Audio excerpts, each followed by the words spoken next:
नमस्ते बहनों, मैं संजू के गीत में आपका स्वागत करती हूँ। मैं आज आप लोग के लिए लाई हूँ देवी पचरा गीत। अगर आप लोग को अच्छा लगे लाइक शेयर जरूर करिएगा। नवरात्र आ रहा है, उसी पर का भजन लेके आई हूँ। अगर आप लोग को अच्छा लगे तो लाइक शेयर सब्सक्राइब जरूर करिएगा। नाव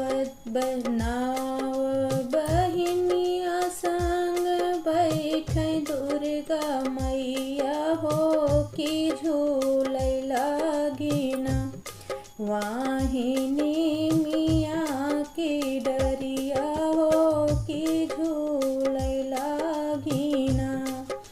नाव बहिनिया संग बैठी दुर्गा मैया हो कि झूलै लागिना वाहिनी मिया की डरिया हो कि झूलै लागिना।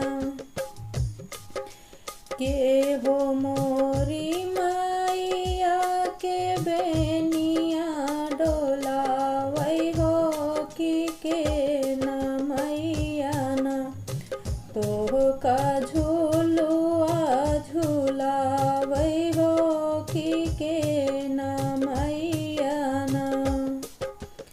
लंगूर मोरी मैया बेनिया डोलावै हो कि भैरवा बना तोहरा झूलवा झूलावै हो कि भैरवा बना।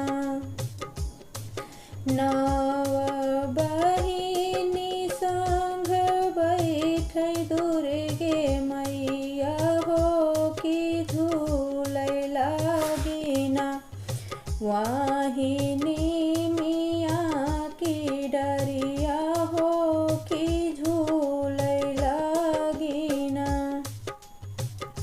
के हो मोरी मैया के चुनरी ओढ़ावै हो कि के न मैया न तो का हरवा पहिरावै हो कि के न मैया न।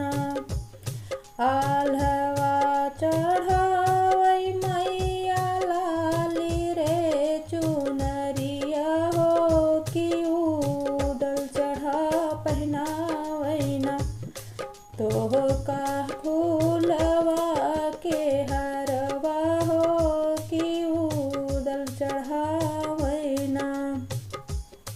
नाव बहिनिया संग बैठै दुर्गे मैया हो कि झूलै लागिना वाहिनी मिया की डरिया हो कि झूलै लागिना।